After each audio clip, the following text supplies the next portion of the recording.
డిమాండ్ల సాధనకై మార్చి 9న చెలో అమరావతి నిర్వహిస్తున్నాం. ప్రభుత్వం BHCS వికలాంగుల సంఘాలతో చర్చలు జరపాలి. ఎన్నికల మేనిఫెస్టో రూపకల్పనలో వికలాంగులతో రాజకీయ పార్టీలు చర్చలు జరపాలి. Pawan Kalyan, Congress, BJP, CPI, CPM అనుకూలంగా ముందుకు రావాలి. అన్ని పార్టీలు వికలాంగులకు అండగా ఉండాలి.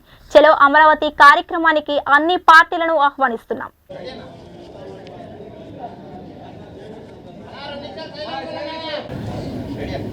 ఆంధ్రప్రదేశ్లో ఉండబడే వికలాంగుల సమాజం రోడ్లెక్కక ముందే వికలాంగుల డిమాండ్ల పరిష్కారం కోసం జగన్మోహన్ రెడ్డి గారి ప్రభుత్వం ముందుకు రావాలి. ఆంధ్రప్రదేశ్లో ఉండబడే లక్షలాది మంది వికలాంగులు తమ హక్కుల సాధన కోసం ప్రజా ఉద్యమాన్ని నిర్మించక ముందే, రోడ్డెక్కక ముందే వికలాంగుల డిమాండ్ల పరిష్కారం కోసం జగన్మోహన్ రెడ్డి గారి ప్రభుత్వం ముందుకు రావాలి. మానవత్వాన్ని చాటదలుచుకుంటే, మానవత్వం ఉన్నదని చెప్పి జగన్మోహన్ రెడ్డి గారి ప్రభుత్వం నిరూపించుకోదలుచుకుంటే వికలాంగుల సమస్యల పరిష్కారమే మొదటి ఎజెండాగా ఆయన తీసుకోవాలి.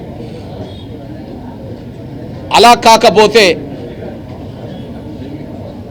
లక్షలాది మంది వికలాంగుల సమాజం రోడ్డెక్కుతారు. లక్షలాది మంది వికలాంగుల సమాజం రోడ్డెక్కడం వల్ల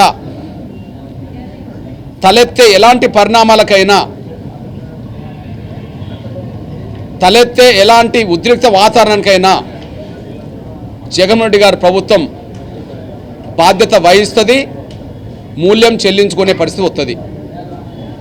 ఆ పరిస్థితి కొని తెచ్చుకోవద్దని మాత్రం నేను గుర్తు చేస్తున్నా. ముందుగా లక్షలాది మంది 98% పైగా ఉండబడే వికలాంగుల సమాజానికి ఉపయోగపడేది ప్రధానంగా పెన్షన్. ఆ పెన్షన్ ఖచ్చితంగా 6,000 వరకు పెంచాలని చెప్పి డిమాండ్ చేస్తున్నాం. పెన్షన్ని, వికలాంగులకు ఇచ్చే పెన్షన్ని 6,000కు పెంచాలని డిమాండ్ చేస్తున్నాం. 200 రూపాయలు ఉమ్మడి ఆంధ్రప్రదేశ్లో పెన్షన్ ఉన్నప్పుడు 1,500 డిమాండ్తో పెన్షన్ పెరగాలని చెప్పి VHPS డిమాండ్ చేస్తూ వచ్చింది. అంతిమంగా 2 తెలుగు రాష్ట్రాలు ఏర్పడే సమయానికి తెలంగాణలో పెన్షన్ 1,500 రూపాయలు అమలు చేశారు, ఆంధ్రప్రదేశ్లో కూడా 1,500 రూపాయలు అమలు చేశారు. అది 2019 వచ్చే సమయానికి అక్కడ తెలంగాణలో 3,000 రూపాయల పెన్షన్ అమలు చేశారు, ఇక్కడ 3,000 రూపాయల పెన్షన్ అమలు చేశారు. 1,500 తెలంగాణలో అమలు జరిగినప్పుడు అది ముందు, ఇది తర్వాత. ఇక్కడ 1,500 అమలు చేశారు. అక్కడ 2018లో 2018లో ఎన్నికలు వచ్చినాయి అసెంబ్లీకి.